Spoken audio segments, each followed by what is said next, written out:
Ito ha. Meron pa dito. Meron tayong tinatawag na pattern recognition.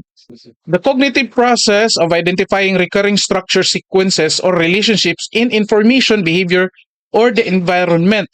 Ito pattern recognition, sabi ni Matibag, tinitignan din lang pattern of violence pero wala namang pattern. Pero dito mga ka-learners, malinaw ang pattern ng information dito na binulgar ni VP Sara. Ano yung pattern ng pattern recognition dito tungkol sa information? Itong mga corruption na ang may gawa itong administrasyon ni PBBM at ang kanyang pinsan na si Martin Romualdez.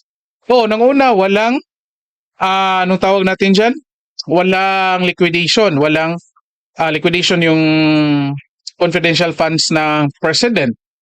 Pangalawa, dalawa lang hawak ng budget sa Pilipinas, Martin at Zaldico.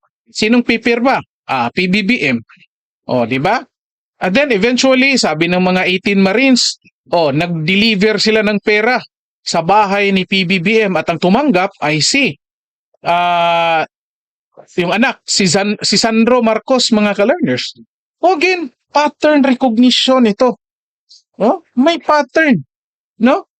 Nagpapa-buffet. Nag-a-appoint ng asawa para humawak sa Committee on Accounts. Namimigay ng pera. May pattern. Kung sinong magbubulgar, pinatatahimik. Tignan nyo, VP Sara, pinakaunang nagbulgar, pinatatahimik, pinai-impeach. Marcoleta, ano nangyari? Di ba? Mike Defensor, anong nangyari, mga ka-learners? Nag-attempt si Cheese. Doon ako bumilib kay Cheese sana, nag-attempt siya. May nag-privilege speech siya sa anong tawag natin dyan? Sa Senate. Ang problema, ayan, barado. Ayan, mga ka-learners. Welcome nga pala kayo. Norman Toledo, welcome na. Nako sir, wala pong news dito. Hindi po news ang pinag-uusapan namin dito. Sorry po, maling channel ka po. Pero kung gusto mong matuto ng psychology, pwede kang magstay dito sir. Again, walang fake news dito, no? So, ayan. Yeah.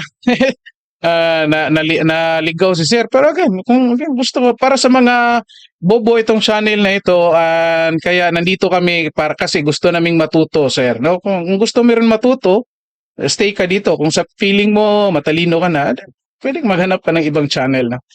Okay, eto mga ka-learners. So, pattern recognition, fake news daw tayo. Totoo naman yung mga lumalabas, di ba? Wala naman tayong news na pinapakita dito. Ano pa? Ito mga ka-learners, matindi. Whistleblower effect refers to the social and psychological phenomenon where individuals who expose illegal or unethical acts are perceived as credible but vulnerable targets. So ito yung isa sa pinalabas dito mga ka-learners ng anong tawag natin dyan? Defense na kung saan dahil nga dito sa tinatawag nating whistleblower effect, number one, mataas yung credibility ni VP Sara. Bakit? Kasi validated yung mga previous informations niya. Validated. So far, wala pang napatunayan na kasinungalingan. Lahat, totoo. Nangyayari ngayon at lumalabas ngayon mga ka-learners. Di ba? Ang delikado dito ito, kasi nga whistleblower, siya yung nagiging whistleblower dito. No? Nangangamba itong buhay niya. Yet, regardless sa effect nito sa pagbulgar, yet, pinagpatuloy ni VP Sara. Again, ilang beses kong sinasabi dito mga ka-learners, ang dali lang talaga ng problema ni VP Sara. Kahit noong 2024, resolba na ito. Mag-conform lang siya. Pag sinabing, hingi namin ng budget ng ganito sa DepEd, sige, bigay na lang. Para tahimik lang. Di ba? Anong dali? Yet, hindi. Whistleblower effect. Ano pa? Ito pa.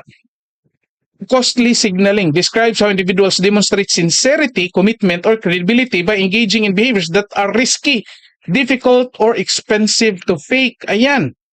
Costly signaling ito. Bakit? Yun nga, sabi ko. Bakit tinataya ni VP Sara yung ito, pagkatao niya dito? Tignan nyo. 2 years nang sinisiraan si VP Sara. Again, pwede naman siya mag-resign. Pwede naman siya, o sige, sige, bigay ko na kung anong gusto nyo. Huwag nyo lang akong siraan. Pwede naman. Oh. Kaya nga tumataas yung credibility ni VP Sara. Kasi ito, mga risky information ito. Hindi ito mga ordinaryong Pilipino lang ang kinakalaban ni VP Sara.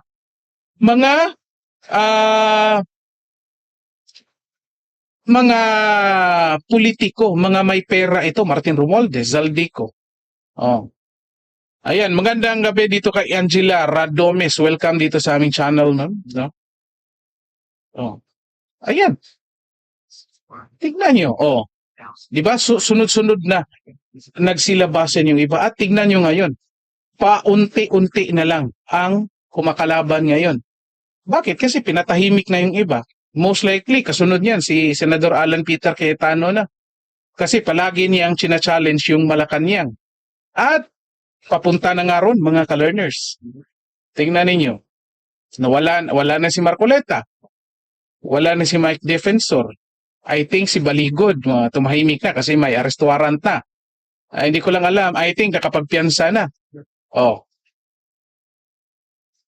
PRRD, pinadala na sa Hague. Oh.